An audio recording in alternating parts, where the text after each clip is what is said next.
পাহাড় এবং সমতলে 3 দিনের প্রবল ভারী বর্ষণে জল বেড়েছে সমস্ত নদীগুলির। পাশাপাশি প্রবল বৃষ্টির জেরে জলমগ্ন হয়ে পড়েছে ডুয়ার্সের বহু এলাকা।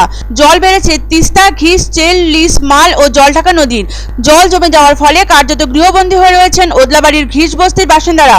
জলমগ্ন হয়েছে বাগড়াকোটের টোটেগাঁও অঞ্চল। অপরিসীম দুশ্চিন্তার দিন কাটাচ্ছে এই জলমগ্ন পরিবারগুলো।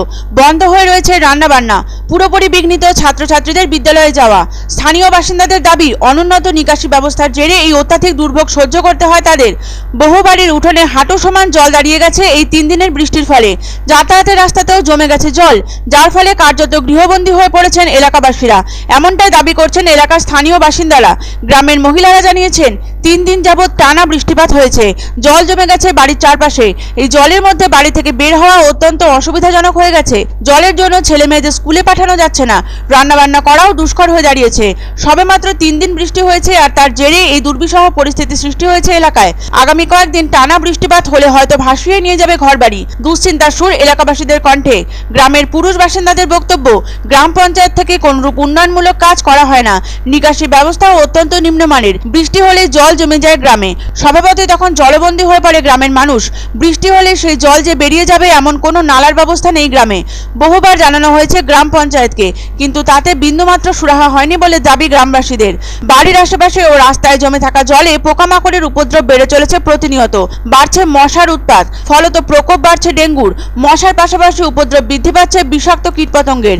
সারা রাত জেগেই এক প্রকার কাটিয়ে দিতে হচ্ছে বাসিন্দাদের। অবিরাম বৃষ্টির জেরে ধস নেমেছে সিকিমে।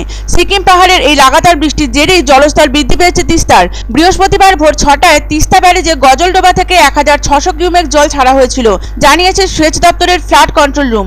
সকাল 9টা পর্যন্ত জল ছাড়া হয়েছে 2400 কিউমেক। বেলা 12টায় 3000 কিউমেক জল ছাড়া হয়। ফলে ক্রমশ জলস্তর বৃদ্ধি পাচ্ছে তিস্তার।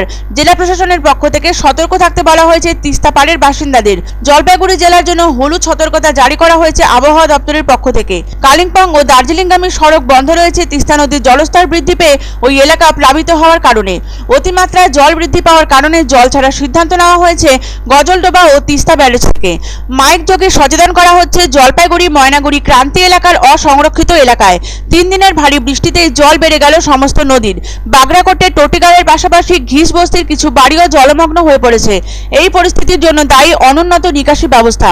জমা জলে বাড়ছে নানা রকম বিষাক্ত কীটপতঙ্গের উপদ্রব। ডেঙ্গুর প্রকোপে বর্তমানে উদ্বিগ্ন রাজ্য। জমা জলে বৃদ্ধি পাবে ডেঙ্গুর প্রকোপ, দাবি স্থানীয় বাসিন্দাদের। অনেকবার তারা এই মর্মে অভিযোগ জানিয়েছে গ্রাম পঞ্চায়েতের কাছে, তবে কাজের কাজ কিছুই হয়নি। মাত্র 3 দিনের বৃষ্টিতেই জলমগ্ন এলাকা। পরবর্তীতে আরো বেশি দিন যদি বৃষ্টিপাত হয় তাহলে তার জেরে হয়তো ভেসে চলে যাবে তাদের বসতবাড়ি, দাবি করেছেন স্থানীয় বাসিন্দারা। জলবন্দী হওয়ার কারণে অত্যাধিক ক্ষতি সাধিত হচ্ছে তাদের, ব্যাহত হচ্ছে ব্যবসায়ীদের জীবিকা, পড়াশোনা বিঘ্নিত হচ্ছে শিশুদের। সুতরাং এলাকাবাসীর দাবি, সুষ্ঠু নিকাশি নালার ব্যবস্থা করুক গ্রাম পঞ্চায়েতের পক্ষ থেকে, তাহলে একটু হাঁপ ছেড়ে বাঁচবেন তারা। বৃষ্টির জন্য তো ঘরতেই বেড়া যায় না, জল বাড়িতে ভর্তি, ড্রেন নাই, রাস্তাঘাট নাই, কোনো নাই।